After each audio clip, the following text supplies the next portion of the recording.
Bismillahirrahmanirrahim. Assalamualaikum warahmatullahi wabarakatuh. Alhamdulillahirabbil alamin wassalatu wassalamu ala asyrafil anbiya'i wal mursalin sayyidina Muhammad wa ala alihi wa sahbihi ajma'in, amma ba'du. Yang saya hormati Bapak Fikri Farihin MPDI selaku dosen pengampu mata kuliah Administrasi dan Supervisi Pendidikan, dan teman-teman 5B yang dirahmati Allah. Baik, di sini saya akan menjelaskan sedikit dari makalah kelompok 5 yang berjudul Kepemimpinan. Kepemimpinan diterjemahkan dari bahasa Inggris leadership. Dalam Ensiklopedia Umum 1993 diartikan sebagai hubungan yang erat antara seorang dan kelompok manusia karena ada kepentingan yang sama. Hubungan tersebut ditandai oleh tingkah laku yang tertuju dan terbimbing dari pemimpin dan yang dipimpin. Kepemimpinan merupakan suatu interaksi antara anggota suatu kelompok sehingga pemimpin merupakan agen pembaharu, agen perubahan, orang yang perilakunya akan lebih mempengaruhi orang lain daripada perilaku orang lain yang mempengaruhi mereka. Dan kepemimpinan itu sendiri timbul ketika satu anggota kelompok mengubah motivasi kepentingan anggota lainnya dalam kelompok. Dengan demikian dapat dinyatakan bahwa akan terjadi kepemimpinan apabila di dalam situasi tertentu seseorang lebih menonjol dapat mempengaruhi perilaku orang lain baik secara perseorangan atau kelompok sehingga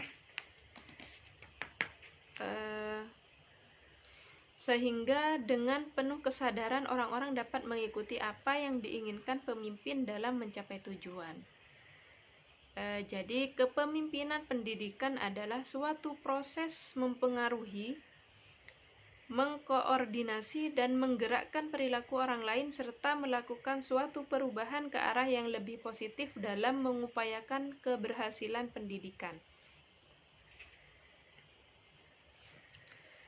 Menelaah perilaku kepemimpinan dapat diidentifikasi dari dua aspek, yaitu dari fungsi kepemimpinan yang dijalankan dan dari gaya yang ditunjukkan pemimpin.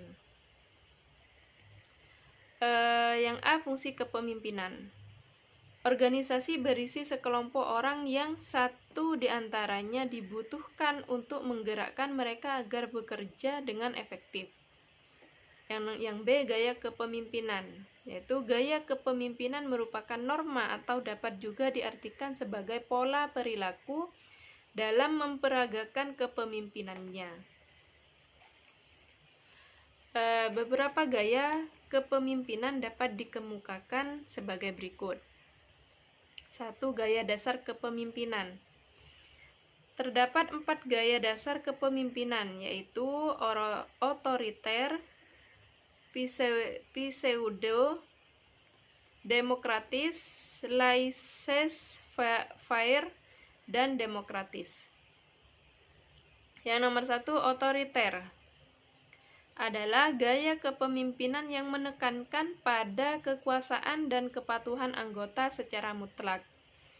Kemudian pseudo demokratis adalah gaya kepemimpinan yang menekankan pada penciptaan situasi yang memberi kesan demokratis, padahal pemimpin sangat pandai menggiring pikiran atau ide anggota untuk mengikuti kehendaknya.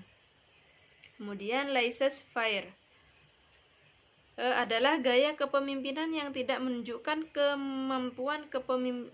kemampuan memimpin, karena ia membiarkan organisasi dan anggota melaksanakan kegiatannya masing-masing tanpa dalam satu arah kebijakan yang jelas dari pemimpin. Kemudian yang terakhir, demokratis. Demokratis adalah gaya kepemimpinan yang menekankan pada hubungan interpersonal yang baik. Kemudian yang nomor 2 ada teori X dan teori Y. Kepemimpinan yang didasarkan pada teori X dan teori Y ini adalah gaya kepemimpinan yang dipengaruhi oleh anggapan-anggapan seorang pemimpin tentang sifat dasar manusia. Manusia X dianggap sebagai manusia yang memiliki pembawaan yang kurang baik karena ia malas bekerja dan tidak ada motivasi untuk berprestasi. Kemudian manusia Y sebaliknya, ia manusia yang memiliki tanggung jawab dan tidak ingin membuat citra diri negatif dengan tidak terrealisasikan tugas dan tanggung jawab. Baik, mungkin ini penjelasan sedikit dari saya.